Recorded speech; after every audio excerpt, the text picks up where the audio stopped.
Hey everyone, so I'm back again with another video. This time around I have some more retro video game pickups to show you guys. I got these over the course of the last week. Um, some of these I got them specifically because they were good enough deals that I thought I could definitely trade them towards something else. And a couple of these were just games that I hadn't necessarily been looking for, but were cheap enough and were interesting enough as well. The first game that I'm going to show you guys is actually a game that I'm not able to play right now. I still don't have a working Sega CD.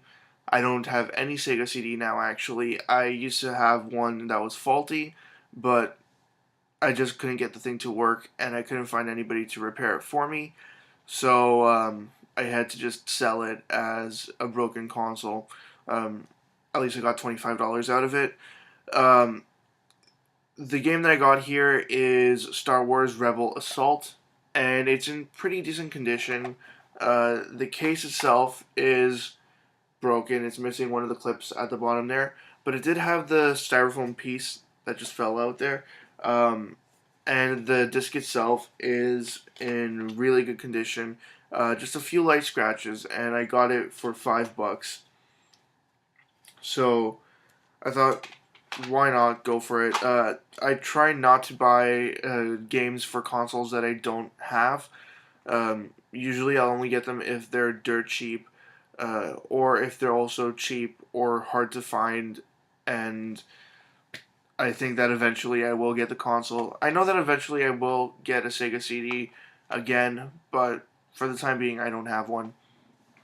Next up, I got two PS1 games. I got these on two separate days. I'll start out with the one that I got today. I went to the Value Village that I usually go to, and I found a couple of PS1 games. They were all spread out across the CD shelf because they don't put CD like jewel case games along with the rest of the games. Even like PS2, well, just DVD case games, they put them mixed in with the DVDs. So there's no definite game section at Value Village, so you have to sort of look around. But anyways, I found four PS1 games. The other three games were two test drive games, and honestly, the third one I forget, but all three of those games were just generic racing games. The fourth one was a little bit different. Still, sorry, there's a fly here.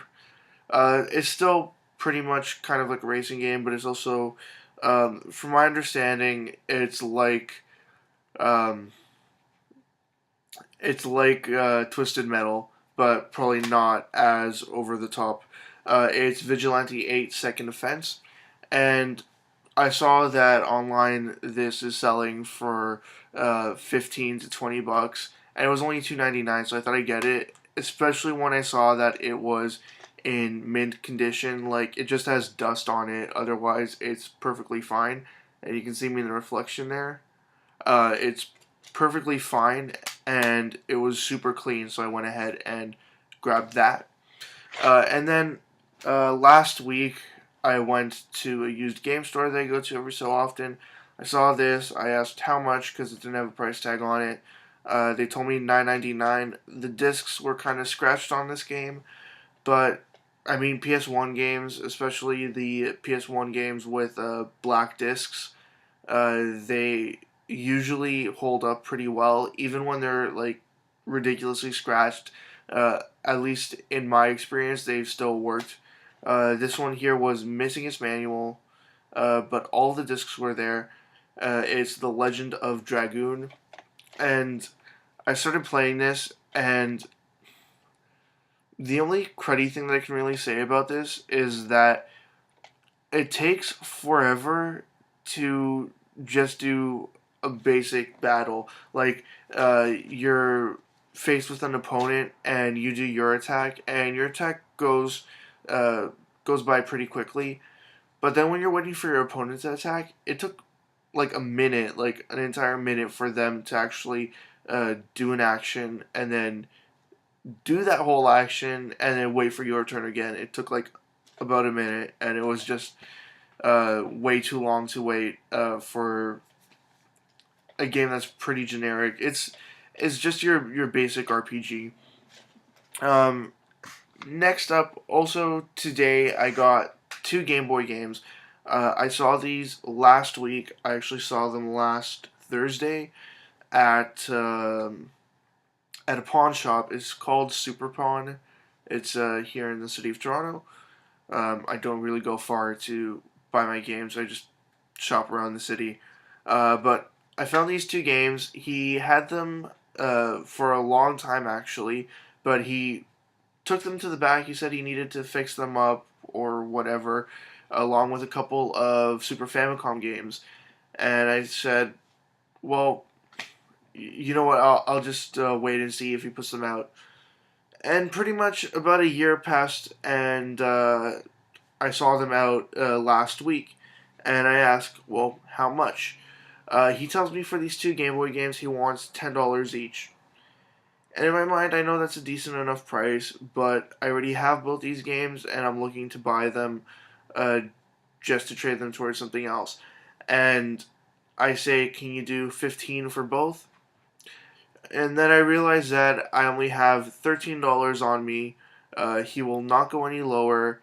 I asked him to hold on to them for me until Tuesday. Um, the reasoning was that I definitely didn't have the money on Friday. Saturday and Sunday, I was too busy to go downtown. And on Monday, it was Thanksgiving, so he was closed. But I was going to go back Tuesday, ran out of money again, had more money at home, so I went back today. That is Wednesday. You guys won't be seeing this on a Wednesday, but just to get an idea.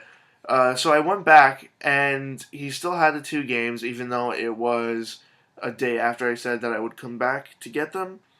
I brought my Game Boy with me just to test them out to see that the save batteries were still working, and they worked just fine. They were extremely dirty, but at least they were fine, and they cleaned up fairly well. There's a little bit of label wearing, but I should probably get to it. The two games that I got for $15 together, so $7.50 each, are Pokemon Special Pikachu Edition, or just yellow version. Sorry about the glare. And Pokemon Blue. And I was happy to finally get these, even though they're both games that, again, I already own. This one here, not this one specifically, but Pokemon Yellow version, I've had it since it came out, and I still haven't finished it. I'm almost done. But I know that I could get more than $7.50 on these. Uh, the maximum that I could find for trade credit right now in a store was $25 for each one.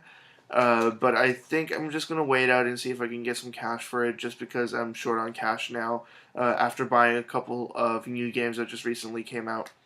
But yep, that's all I got. 8.5 minutes now. Let's just wrap this up quickly. Enter my 300 subscribers contest if you'd like. The video will be linked in the description below. Facebook, Twitter, website, they're all linked in the description below as well. Check them out. That's it. Any pickups that you've had lately, any games that you've been considering buying, just let me know what your plans are, and we can talk about it in the comment section below. And that's it. See ya.